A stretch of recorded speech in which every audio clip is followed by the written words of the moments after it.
নমস্কার বন্ধুরা, welcome to WB studio. আশা করি তোমরা সবাই সুস্থ ও ভালো আছো। আজকের এই ভিডিওতে তোমাদেরকে বিশেষ কিছু আপডেট দেওয়ার আছে, তাই ভিডিওটি শেষ পর্যন্ত দেখবে ও চ্যানেলে নতুন হলে চ্যানেলটিকে সাবস্ক্রাইব করে রাখবেন। চলো বেশি দেরি না করে ভিডিওটি শুরু করা যাক। তোমরা জানো আজকে গ্রেগ স্টুয়ার্ট কলকাতায় চলে এসেছেন। ওই ভিডিওটি যদি তোমরা না দেখে থাকো তাহলে অবশ্যই ভিডিওটি দেখে নেবে।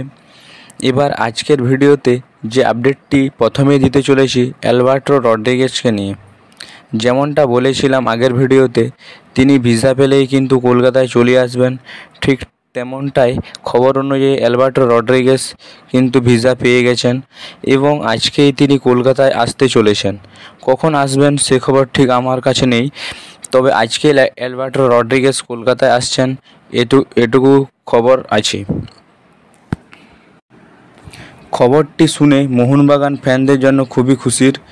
এবং পরের যে আপডেটটি দিতে চলেছি প্রীতমকে নিয়ে।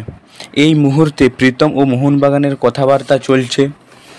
আনোয়ার আলীর যে সমস্যাটা পিএসসিতে উঠেছিল সেই সমস্যাটার সমাধান কিন্তু হয়নি। 2 তারিখ সেই খবর কিন্তু আমি তোমাদেরকে জানিয়ে দিয়েছিলাম। আনোয়ারের আলীর কিন্তু 1 সপ্তাহ সময় চেয়েছেন পিএসসির কাছে এবং আনোয়ার আলীকে পিএসসি জিজ্ঞাসা করলে আপনি কি মোহনবাগানে খেলতে চান, সেই উত্তরে আনোয়ার আলী কিছুই বলেন না। এ থেকে আমরা জানতে বা বুঝতে পারি আনোয়ারের মোহনবাগানে খেলতে চান। তবে এ বিষয়ে যদি ঠিক সমাধান না হয় তবে দিল্লি এফসি ও ইস্টবেঙ্গল এর বিরুদ্ধে কড়া সিদ্ধান্ত নিতে পারে পিএসসি।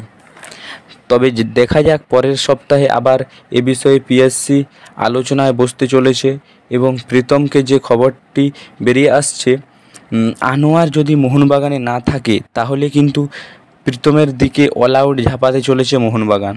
তবে দেখা যাক কি হয়, শুধুমাত্র সময়ের অপেক্ষা। এবং পিএসসি জানিয়ে দিয়েছে আনোয়ার নিজে থেকে অন্য ক্লাবে যেতে পারে। তো আনোয়ার নিয়ে এতটাই বলার ছিল। এবং পরের যে আপডেটটা দিতে চলেছি ডিমিট্রিয়াস পেট্রাটসকে নিয়ে। আমার কাছে যেটুকু খবর আছে তিনি কিন্তু 4-5 তারিখের মধ্যে কলকাতা আসতে চলেছেন বা আসতে পারেন। ডিমিকে নিয়ে এতটাই বলার ছিল। তো যে লাস্ট আপডেটটা দিতে চলেছি হায়দ্রাবাদ এফসিকে নিয়ে।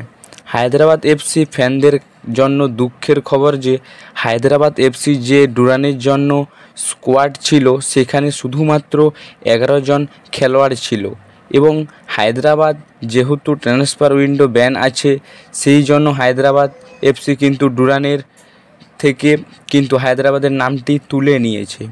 এই খবরটি কিন্তু হায়দ্রাবাদ এফসির জন্য খুবই দুঃখের এবং হায়দ্রাবাদ এফসির রিপ্লেসমেন্ট হিসাবে কিন্তু ডেম্পো এফসি নিযুক্ত হচ্ছে।